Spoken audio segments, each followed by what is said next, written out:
시청자 여러분 안녕하십니까? 복지TV 뉴스입니다. 장애계가 분당이나 일산 등 서울에서 수도권 도시를 급행으로 오가는 광역버스에 대해서 저상버스 도입을 촉구하고 나섰습니다. 김지영 기자입니다. 장애계는 지난 17일 서울역 버스 환승센터 앞에서 국토부가 내년에 입성 문제 해결을 위해 도입 예정인 2층 광역버스를 장애인도 함께 이용할 수 있는 저상버스로 도입할 것을 촉구했습니다. 서울시가 2004년 7월 1일부터 시행한 대중교통 운행체계 가운데 서울과 수도권 도시를 급행으로 연결하고 있는 광역버스는 현재 많은 이들이 쉽게 이용할 수 있는 교통수단입니다. 하지만 휠체어를 탄 장애인 등은 광역버스를 이용할 수 없습니다. 광역버스에는 이들을 위한 리프트 장치나 저상버스가 설치되어 있지 않기 때문입니다. 이에 대해 장애계는 교통약자 이동권의 법적 제도가 마련돼 있음에도 불구하고 이를 지키지 않은 정부를 강하게 비판했습니다. 지금은 교통약자 이동 편의집기법에 분명히 장애인이 모든 교통수단을 이용하여 버스를 타던 지하철을 타던 무엇을 타던 법적으로 되어 있습니다. 그런데 지금 정부는 법을 지키지 않고 있는 것입니다. 또한 장애계는 2층 광역버스를 저상버스로 도입한다면 입성 문제와 함께 오랫동안 해결되지 못한 장애인의 이동권 문제도 개선될 것이라고 전했습니다. 장애계는 이번 기자회견을 시작으로 서울시를 비롯해 각 지자체에 자신들의 요구를 전달하기 위한 면담을 공식적으로 요청할 예정이라고 밝혔습니다. 복지TV 뉴스 김지한입니다. 정부의 내년도 복지 예산안이 전체 지출의 30%를 처음으로 넘어섰습니다. 복지 분야별 세부 지출 대역을 정리했습니다. 정유린 기자입니다. 정부가 18일 오전 국무회의에서 확정한 2015년 예산안은 복지 분야 지출이 대폭 늘어난 점이 특징입니다. 내년 복지 예산은 115조 5천억 원으로 전체 정부 지출의 3분의 1이 넘습니다. 장애인 관련 예산은 장애인 연금이 증액되면서 올해 4,660억 원에서 5,618억 원으로 늘었고 장애인 활동 지원 대상을 3급 중복장애인까지 확대했습니다. 기초생활보장과 관련해서는 생계급여 지원 대상이 10만 명 늘어나 133만 명이 됐으며 급여 수준을 중위소득 대비 28% 수준으로 인상했습니다. 또한 긴급복지 지원 대상을 위한 예산도 올해 1,056억 원에서 1,313억 원으로 확대했습니다. 반면 내년도 보육 예산은 4조 9,184억 원으로 올해보다 4,085억 원이나 줄었습니다. 저출산의 여파로 지원 대상 아동이 줄어든 데다 누리과정 시행으로 만 3세에서 5세 보육료가 지방자치단체 예산에서 지원되기 때문입니다. 아동 인구가 줄면서 어린이집 확충이나 어린이집 지원 예산도 감소했습니다. 한편 급격한 노령화를 위해 마련된 기초연금 예산은 7조 5,824억 원이 편성됐습니다. 지원 대상은 464만 명, 최대 20만 4천 원을 받을 수 있습니다. 하지만 시민사회단체들은 복지 분야의 예산 증가가 기초연금을 제외하면 기존 수준과 별반 다르지 않고 자연 증가분이 상당액을 차지했다며 비판의 목소리를 높이고 있는 상황입니다. 복지TV 뉴스 정유림입니다. 유엔 장애인권리협약위원회가 스위스 제네바에서 한국에 대한 협약 심사 중 신안 염전 노예 사건은 장애인의 인권을 침해한 대표적 사례라고 지적했습니다. 유엔 장애인권리협약위원회가 한국 정부가 제출한 제1차 국가 보고서에 대한 심사를 통해 장애인을 노예처럼 폭행하며 일을 시킨 염전 노예 사건은 유엔 고문방지 협약에서도 다룰 수 있을 정도로 인권 침해 정도가 심각하다고 말했습니다. 위원회는 이를 바로 잡으려는 한국 정부의 정책적 노력이 반드시 뒤따라야 한다고 말했습니다.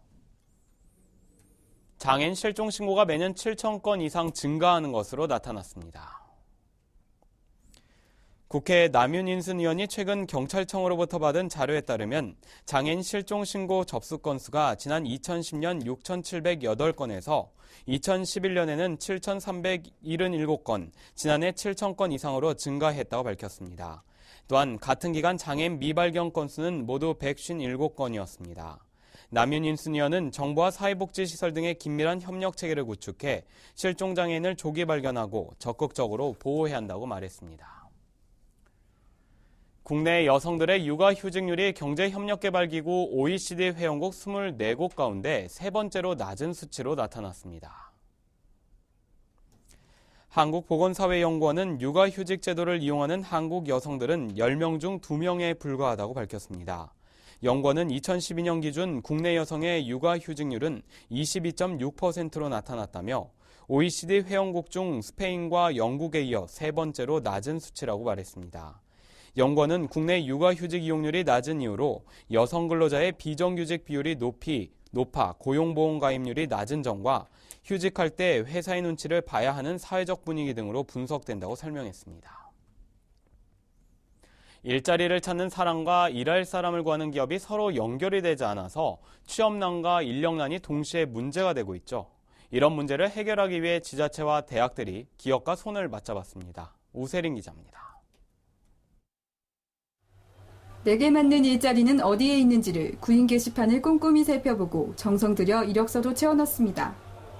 춘천 강원대학교 60주년 기념관에 마련된 2014 굿잡 공동취업박람회 취업상담 등록 창구에 구직자 행렬이 이어집니다.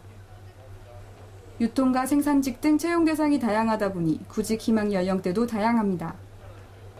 인터넷으로 일자리를 구하는 데는 한계가 있기 때문에 구직자와 구인업체가 직접 만나는 자리가 마련됐습니다. 68개 업체가 참여한 현장에서 즉시 면접까지 봅니다. 많은 회사들에 대해서 많은 정보를 접하지 못하고 있었는데 이제 박람회에 와서 많은 회사들을 보면서 많이 깨닫고 하면서 많이 배우고 가는 것 같습니다. 희망 근로자나 아르바이트와 같은 일자리 대책은 일시적인 고용에 그쳐 효과가 미미하기 때문에 자치단체와 대학들이 손을 잡고 일자리와 사람을 직접 연결해주고 있습니다. 이번 2014 굿잡 공동취업박람회도 강원도와 춘천시, 강원대학교, 한림대학교가 함께 뜻을 보았습니다. 취업박람회에는 4천여 명의 구직자들이 찾아 성황을 이뤘습니다.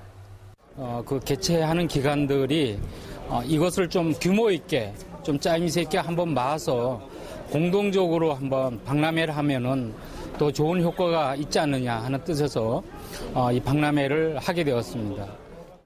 면접을 준비하는 구직자들도 간절하게 채용 소식을 기다립니다. 춘천에서 복지TV 뉴스 우세린입니다. 경주에서 이스탄불인 경주 2014 행사가 진행 중에 있는데요. 개막 이후 현재까지 약 44만 명의 관람객들이 다녀갔다고 합니다. 박성호 기자입니다. 이스탄불인 경주 2014가 개막 6일째를 맞으면서 현재까지 44만여 명의 관광객이 경주를 찾았습니다. 행사장은 이스탄불의 그랜드 바자르 시장을 연상케 하는 다양한 터키 공예품과 먹거리를 선보여 많은 눈길을 끌었습니다. 지금 제가 하고 있는 것은 터키 전통 유리공예입니다. 저는 10살 때부터 가족에게 배웠고요. 저희 집안에서 100년 동안 이어내려온 가업입니다. 특히 터키 음식을 판매하는 부스에는 오랜 시간 동안 줄을 서야 하지만 관광객들의 발길이 끊이지 않을 만큼 인기가 높았습니다. 쫀득쫀득 터키 아이스크림입니다. 엄청 맛있습니다. 고객님요, 다른 나라 아이스크림보다 맛이 많이 달라요. 이거요, 우유랑 쌀을 만들었어서 쫀득쫀득 진짜 맛있어요. 먹으면 너무 좋아요.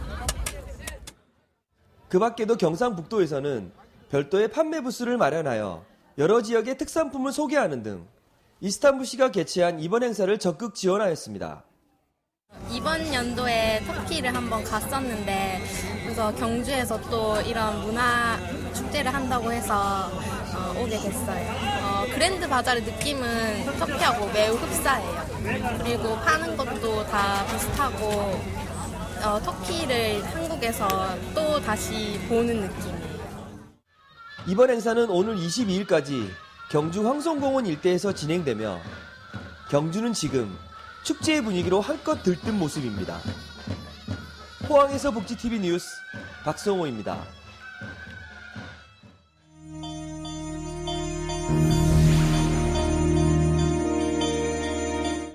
이어서 간추린 뉴스를 전해드립니다. 영동고속도로 강릉 방향 여주 휴게소가 장애인들을 위한 버스 전용 주차장을 조성했습니다. 휴게소는 2018년 평창 동계올림픽 등의 국제대회가 열릴 예정인 가운데 국내외 선수단과 장애인들이 편리하게 고속도로 휴게소를 이용할 수 있도록 고안했다고 말했습니다. 서울시 장애인탁구협회가 19일부터 20일까지 잠실 올림픽공원 핸드볼 경기장에서 제1회 서울시장배 전국 장애인 탁구 선수권 대회를 개최합니다. 이번 대회는 다음 달 인천에서 열린 인천 장애인 아시아 경기 대회 직전에 열리는 대회입니다. 서울 동작구회가 장애인 휠체어 수리비 지원을 위한 조례를 상정했습니다.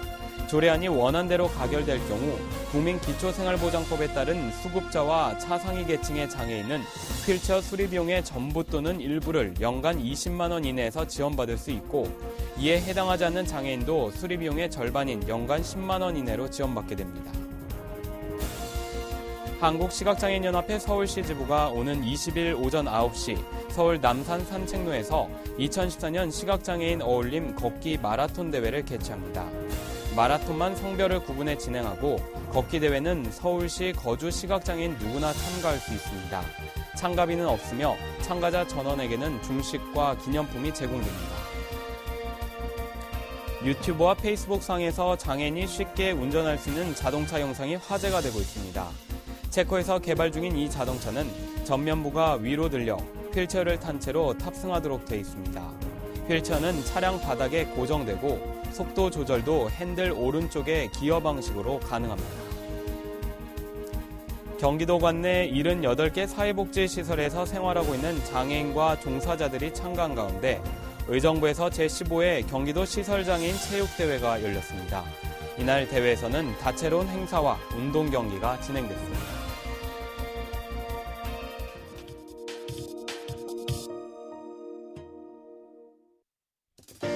환절기를 맞아 알레르기 비염 환자가 크게 늘고 있습니다. 잘 낫지 않아서 치료를 포기하는 분들도 많으신데요. 하지만 그냥 놔두면 두통과 수면장애 등 각종 합병증을 부를 수 있는 만큼 주의가 필요합니다.